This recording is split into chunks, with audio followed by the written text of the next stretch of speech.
Patrick, may pinagpapabigay nga pala sa'yo. Mm. From Team Salamat. Italy.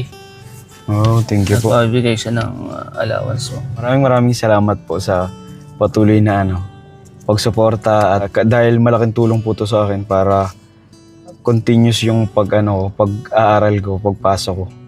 Kaya maraming salamat po.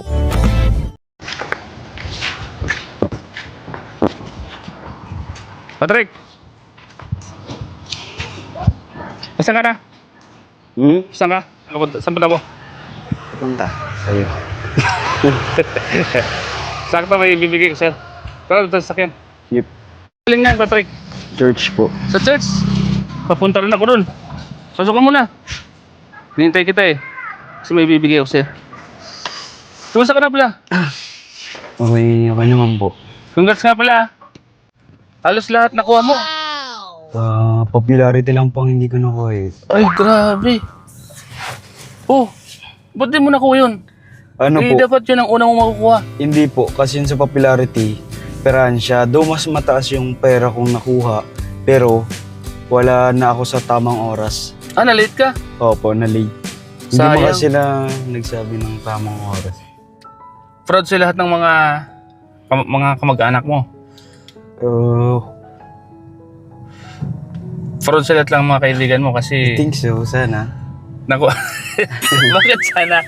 Di ba sila nanonood? Proud man po sila. Oo. Yan po baga. Eh, Grabe, no? tig-post kami sa Camarines Norte, Yan ako, yung kalabang ko. Yan na. Dapat yun ang nakuha mo, no? Most. Ang Popularity. maganda man po kasi perahan lang naman po yun. Hindi talaga doon nakikita ang tunay na galing mo. Ang nakikitang galing dun sa formal attire, best in sports attire, best in question and answer, best in formal attire, sports, question and answer. Ano pa ba yung nakuha kong award? Marami ka ba nakuha? Opo. Siguro mga... Mr. Lac Olympics. Yun na, yung pinaka-title na din. Ano yun, 5? Yun yung nakuha mo lahat. O so proud na proud sa mga classmate mo, Oo. sa eskwelahan, lahat. Tigil na nga akong tigil na nga akong arasar Pa naglalaro sila sa room. Oo. Uy, inaan nyo lang, baka matamaan yung Mr. Lac Olympics. Hindi ako yun naiila. Sabi ko, okay lang.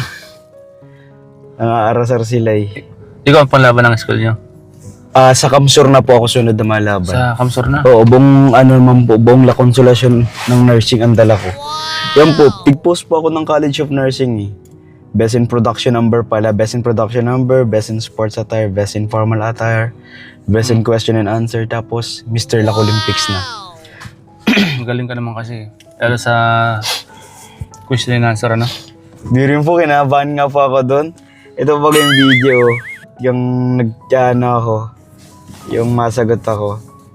Wait lang po. Grabe, napanood ko ngayon Sabi ko, pambira. Galing ni Patrick, sabi ko. No.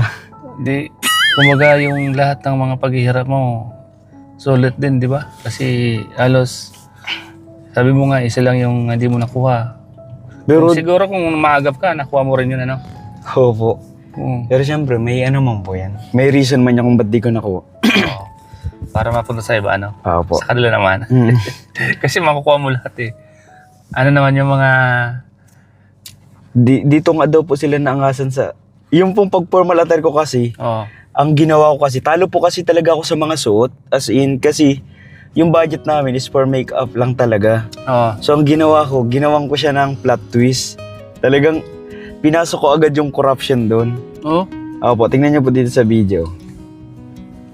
Wait lang, naharang na ang cellphone ko. Hindi na matouch. Nag-aharang, ano naman na. Ano-ano yung mga benefits sa'yo nito sa school mo? Ano po? Meron kang... ano yung mga benepisyo nito sa'yo? Sa pag-aaral mo? May dagdag daw po kasing grades. Dagdag grades. Maragdag. May dagdag po kahit papaano sa Attendance. May madadagdag daw po. Sana. Grades lang. Oo. Ito po baga siya. Oh.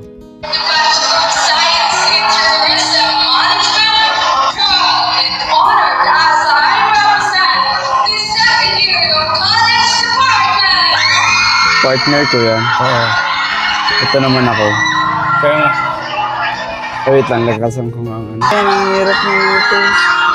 Saan yan mapapanood? Video mo lang yan? Opo. Yan po. Yan na, ako yan na. Nagtumbling-tumbling na. Ayun, talent? Opo, best in sports attire.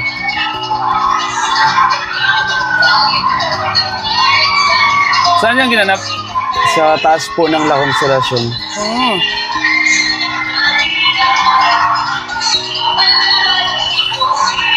Action star ka dyan, ha?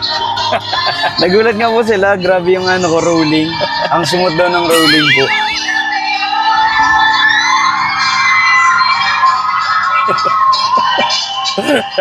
Ang nagano lang po siguro niyan din sa akin, yung no to corruption yung inano ko, pinagpokusan ko. Oo.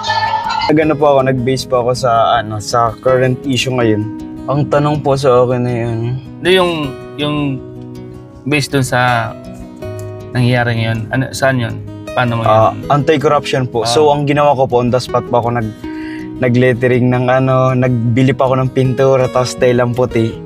Kasi sabi ko, talo ako sa costume. Eh, ang gaganda ng costume nila. Tapos, mga machong katawan. Mga machong katawan. Sabi ko, ay, logi talaga digdiya. So, sana, dito po sa idea kong maisip.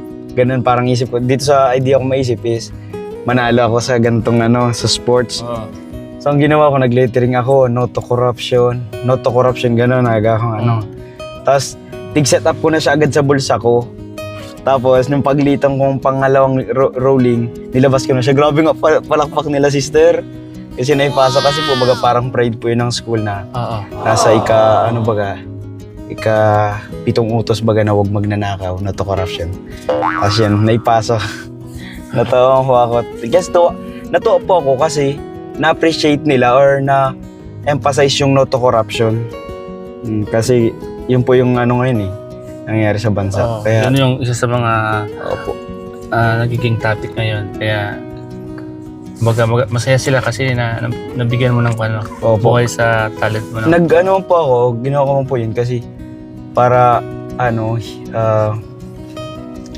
makapag-empower ako ng mga youth. Oo. Tama. Labanan ng corruption. And through that way, kahit ganun-ganun lang is alam kong may naitulong ako sa ibang kabataan na mas ma-enlighten or ma-emphasize yung wag magnakaw. Yan po. Kaya yun yung malaking tulong sa akin na nakakapag-speak up ako, nakakapag-voice out ako ng mga current issue kahit sa ganung paraan through pageant. Ganun po. Ano yung isa sa mga napakalaking impact nito sa buhay mo? Yung mga nangyayari ngayon sa buhay mo? Tulad nitong mga sinasalihan mo.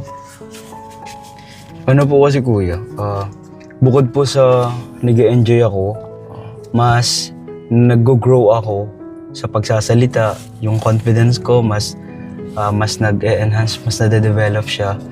As in, and through that pageantry kasi, yun nga, sabi ko kanina, mas nakakapag-encourage ako ng mga kabataan na siyempre takot silang humarap sa stage or tumayo sa stage. So that through my experience po, talagang more on focusing po ako sa pag-encourage ng mga kabataan sa mga natatakot or feel nila na weak sila. And yun, more on courage ang inaano ko sa kanila. Binibigay, tapos more on inspiration about sa mga experience ko na ganito ako dati nagsimula, ganon, para hindi sila matakot na subukan or umano sa sa comfort zone nila. Itong, di ba nanalo ka? Ito nakadagdag ba ng kung sa'yo? Yan, confidence sa school? Honestly po, halos same lang naman po. Same lang. Confident naman talaga ako since noon pa. And kasi hindi ko man iniisip na mas mataas sila sa akin. Iniisip ko pantay lang kami. So, nung nanalo man ako, ano lang po, same lang din naman. Wala naman hindi yung feeling na mataas na, hindi naman po. Though na-appreciate ko po yung puro naga silang congrats, tas mga pangasar nila sa akin. Na-appreciate ko naman po. Pero, ano po, ano nga pinta mo dun sa anong epekto? Siguro po mas napatunayan ko lang po na na maibubuga ang mga nursing. Yun lang po. Tapos, syempre yun, kasi ang dala ko po hindi lang buong second year eh. Ang dala ko din department ng buong nursing sa La Consolacion. Kaya natuwa nga po ako na na-appreciate po nila yung pagpajan ko po. Alam na ba ito nila Kalinga Prab? Hindi pa po ata. Pero feel ko po nakita naman na nila sa sa mga post. Kasi ang daming post na naglipa na eh. Sa Camarines Norte, information. Ganon. ano yung isa sa mga naiwan mong mensahe sa buong Team Kalingap na ngayon ay kumbaga bukod sa Kalingap ay meron ka pang ibang sinasalihan at doon ka nakikilala? Yun nga, na-mention ko din yung kila Kalingap Rabi. Yung Kalingap yung pinasalamatan ko kasi first of all naman talaga, kung hindi ginamit ni Lord ang Kalingap, wala man ako sa kinalalagyan ko. Oo, baka hindi man ako nag-aaral ng nursing. Kaya siyempre, kasama lagi ang Kalingap sa pinasalamatan ko kasi doon ako nagsimula. Doon ako doon ako nag-grow, doon ako natulungan, sustentan yung needs ko sa pag-aaral. Kaya hindi mawawala pa ang Kalingap. Ang masabi ko man sa Kalingap ay thank you palagi. Ano yung message mo sa mga viewers na siyempre maraming viewers ang matutuwa sa nangyari sa iyo ngayon. Maraming magiging proud sa iyo dahil napakagaling mo. Ano yung masasabi mo? First of all po, kung nagagalingan po kayo sa akin, hindi po ako nagagalingan sa sarili ko. Si Lord po yun.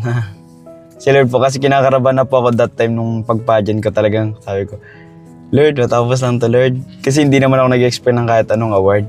Basta sabi ko mag-enjoy lang ako. Tapos gusto ko lang din matapos. Pero syempre, si Lord man ang nag-aano sa amin kung ano yung mga mangyayari. So, sa mga viewers naman po, tsaka sa nag-sponsor po, maraming salamat po. Kahit pa paano po is, na sana po matuwa kayo kasi nga, siyempre, ay, Matutuwa yun? oo, nagtutulong sila. Siyempre, kahit pa paano, may ipakita man po akong, excellence po baga. Oo. Kaya, maraming salamat po sa mga sponsor, sa mga viewers po na patuloy pong nanonood po. Tsaka nagsusuporta po. Yan, maraming salamat po. So yun, Patrick. Kumusta yung kwan mo ngayon? Yung pag-aaral mo? Ayun po, kahit pa paano man ay okay naman po kasi sabi ko nga po baga, wala man na po baga akong iniintindi ng tuition na second sem. First sem, second sem na lang. Pero masimula na din po ang second sem. Kaya, yun, nangangamba ulit sa tuition po. Pero, alam mo naman na dyan si Lord. Tuloy lang, Tuloy lang. Opo, tuloy lang. At basta ituloy-tuloy mo lang yung ginagawa mong ganyan. Mabuti ka lang at si Lord naman gagawa ng paraan para ma-ibsan at ma-resolve yung mga kailangan mo, Yes po. Pray lang tayo, pray lang, Yun, Patrick, hindi ko na patatagalin to, Yan, inulit ko, maraming salamat sa'yo. Ay, siya nga pala, Patrick, may pinagpapabigay nga pala sa'yo. From Team Salamat. Italy. Oh, thank you po. Nagpapabigay siya ng allowance mo. Kasama pa to nung pag-birthday ni Beyonce, ngayon lang na ipaabot. Team Italy. Okay. Meron din nga dito Salamat si po. Eds, saka si Beyonce. Opo. Mamaya, ibibigay ko din sa kanila. Meron pa bang gustong sabihin sa mga viewers natin, sa mga sponsor? Ano po? maraming salamat po sa patuloy na pagsuporta at panonood sa mga video po nila Questarak, nila Dr. Lab, ng lahat po ng nagbablog po sa akin. Dahil malaking tulong po to sa akin para continuous yung pag-aaral ko, pagpasok ko. Kaya maraming salamat po. Patuloy niyo po silang suportahan ng buong Team Kalingap, sila Kuya Rab, sila Kuya Val, sila Ate Edna, sila Ate Jackie, buong Team Kalingap po. Dahil alam naman po natin, and alam ko po na ang Team Kalingap ay hindi sila napapagod tumulong. Yan. Hindi sila nawawala ng pag-asa. Basta nakapokus sila more on helping. Yan. Kaya maraming salamat po. Sobra. Thank you so much. Yun. Salamat, Patrick, ha. Opo. Ingat ka palagi. Yan. Salamat po, mga kalingap, sa panonood niyo po sa vlog namin ni Patrick. Salamat nga pala kay Doc nung nakapanood ko yung vlog ng Doc. At kahit pa paano, di ba? Mas maganda yung maraming nag-vlog sa'yo para mas maraming maraming tumutulong, di ba? Opo. So yun, Patrick, ingat ka palagi. God bless, ha. Salamat po. Bye-bye, Patrick. Pafir, congrats.